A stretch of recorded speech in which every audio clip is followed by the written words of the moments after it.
साथियों नमस्कार। आज का वीडियो का मुख्य विषय है कि नीच राशि का मंगल किसे कहते हैं और यह किस प्रकार से व्यक्ति को अशुभ फल देता है और किस प्रकार से और कहाँ-कहाँ वह किस भाव में बैठने से कैसा अशुभ फल देता है। इस विषय पर हम विस्तार पूर्वक चर्चा करेंगे। इससे पहले मेरा आप लोगों से अनुरोध है कि यदि आपने अभी तक मेरा चैनल सब्सक्राइब नहीं किया तो अवश्य सब्सक्राइब करने का कष्ट करें, वीडियो को लाइक करें, शेयर करें। देखिए, सबसे पहले हम देखेंगे कि नीच का मंगल किसे कहते हैं। तो नीच का मंगल कर्क राशि में यदि मंगल बैठा हुआ हो, कर्क जन्म कुंडली में यदि कर्क राशि में मंगल स्थित हो तो उस मंगल को, कर्क राशि के मंगल को नीच का मंगल कहते हैं। तो देखिए यह किस प्रकार से, कौन से भाव में किस प्रकार का अशुभ फल देता है। द्वादश भाव में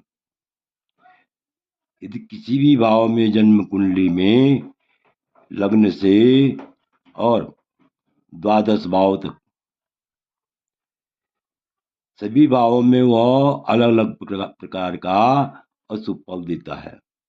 तो इसी प्रकार इसी विषय पर हम विस्तार पूर्वक चर्चा करेंगे। तो देखिए, सबसे पहले देखिए लग्न का मंगल। तो लग्न का मंगल यदि किसी जातक की जन्म कुंडली में लग्न का मंगल हो तो वह क्या करता है, लग्न का मंगल होने से वह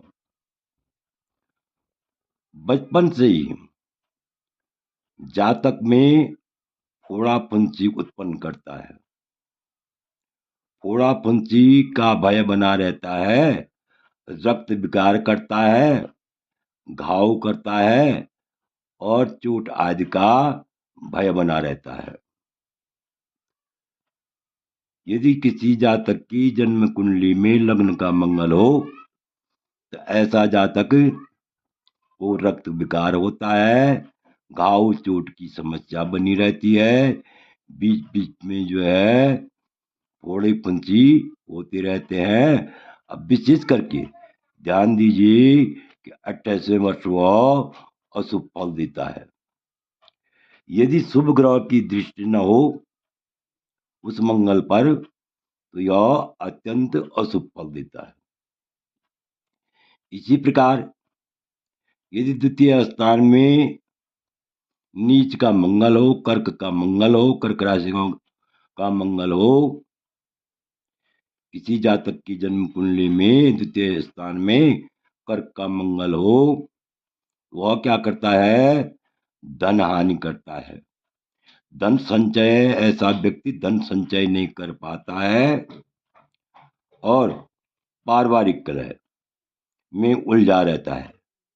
कभी भाई बंधुओं से कलह, कभी माता पिता से कलह, कभी जो है मित्रों से कलह। इस प्रकार से जो है उसका जो है कलह होता रहता है। यदि किसी जातक का तृतीय भाव में मंगल हो, नीच का मंगल हो, तो ऐसा जातक क्या करता है, ऐसे जातक में साहस की कमी रहती है। आत्मनिर्णय लेने में वह जो है समर्थ नहीं होता है और भाई बंधुओं से क्या रहता है, वो पीड़ित रहता है। भाई बंधुओं से वह पीड़ित रहता है, बंधु बांधवों से पीड़ित रहता है। जिस जातक का तृतीय भाव में क्या हो, नीच का मंगल हो, ऐसा जातक जो है, ऐसे जातक में साहस की कमी होती है, बंधु बांधवों से पीड़ित रहता है और आत्मनिर्णय लेने में सक्षम नहीं होता है।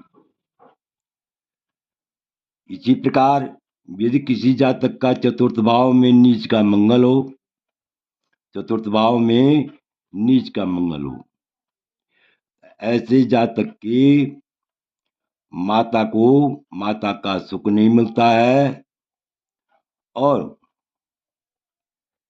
भूमि विवाद में फंसा रहता है। चल अचल संपत्ति में उसको क्या होती है?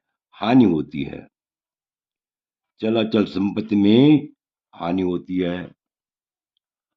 और यदि किसी जातक का पंचम भाव में नीच का मंगल हो, पंचम भाव में नीच का मंगल हो, जन्म कुंडली में पंचम भाव का नीच का मंगल हो, तो ऐसे जातक को पढ़ाई करने में यानी विद्या अर्जित करने में बाधाएं आती हैं। संतान का सुख अल्प मिलता है, नौकरी में रुकावट होती है। सरकारी नौकरी पाने के लिए बहुत उत्सुक रहता है, लेकिन बड़े कठिनाई से उसको सरकारी नौकरी की प्राप्ति होती है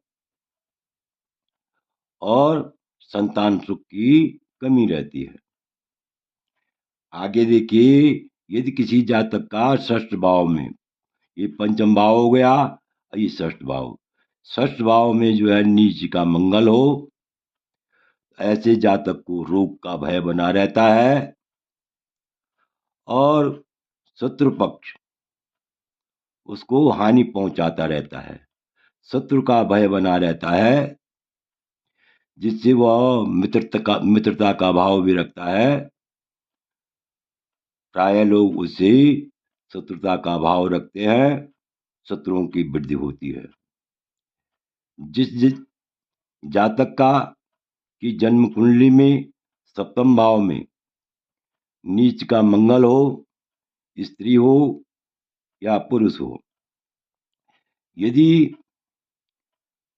स्त्री है तो पति को कष्ट होता है और पुरुष है तो पत्नी को कष्ट होता है। आपस में अनबन रहती है, दाम्पत्य जीवन में कलह रहता है। इसी प्रकार यदि किसी जातक की जन्म कुंडली में अष्टम भाव में नीच का मंगल हो, ये तो सप्तम भाव हो गया, ये अष्टम भाव हो गया, तो अष्टम भाव में नीच का मंगल हो तो दुर्घटना आदि का भय बना रहता है, चोट का भय बना रहता है। आगे देखिए, यदि किसी जातक की जन्म कुंडली में नवम स्थान में भाग्य स्थान में नीच का मंगल हो, ऐसे जातक को अच्छे कार्य करने पर भी अपयश की ही प्राप्ति होती है और अनेक कार्यों में बाधा उत्पन्न होती है। कार्य करने में असफलता प्राप्त होती है, सफलता नहीं मिलती है। यदि किसी जातक का दसम भाव का नीच का मंगल हो, कर्क राशि का मंगल हो, तो ऐसे जातक को राजपक्ष से हानि मिलती है, व्यवसाय में बाधा होती है। जो भी कार्य करेगा उन कार्यों में जो है उसको उलझने प्राप्त होती है। यदि एकादश भाव में नीच का मंगल हो तो आय के स्रोतों में कमी होती है। जहां देखो आय के स्रोत अवरुद्ध हो जाते हैं, धन की कमी होती है। तो इसी प्रकार यदि द्वादश भाव में नीच का मंगल हो तो ऐसा व्यक्ति जो है ऋण वृद्धि के योग होते हैं, ऋण में डूबा रहता है, कर्जे में डूबा रहता है और हानि ही हानि उठानी पड़ती है। लाभ की जगह उसे हानि होती है। तो इस प्रकार से आपने देखा, चाहे लग्न हो, द्वितीय भाव हो तृतीय भाव हो, चतुर्थ हो, पंचम हो, षष्ठ हो, सप्तम भाव हो, अष्टम भाव हो, नवम भाव हो, दसम भाव हो, एकादश भाव हो, द्वादश भाव हो। भाव के अनुरूप ही ऐसे जातक को, इस जातक का जो है कर्क राशि का नीच का मंगल होता है, भाव के अनुरूप उसे अशुभ फल की प्राप्ति मिलती है। इसके लिए उपाय देखिए क्या करना चाहिए। यदि किसी जातक का नीच नीच का मंगल हो तो उसको जो है हनुमान की पूजा करनी चाहिए, मंगल का व्रत करना चाहिए और भगवान शिव का और अपने इष्ट देव की आराधना करनी चाहिए। आशा है कि आपको यह वीडियो पूर्ण रूप से समझ में आ गया होगा। आपसे अनुरोध है कि यदि आपने अभी तक मेरा चैनल सब्सक्राइब नहीं किया तो अवश्य सब्सक्राइब करने का कष्ट कीजिए, वीडियो को लाइक कीजिए, शेयर कीजिए। वीडियो देखने के लिए बहुत बहुत धन्यवाद।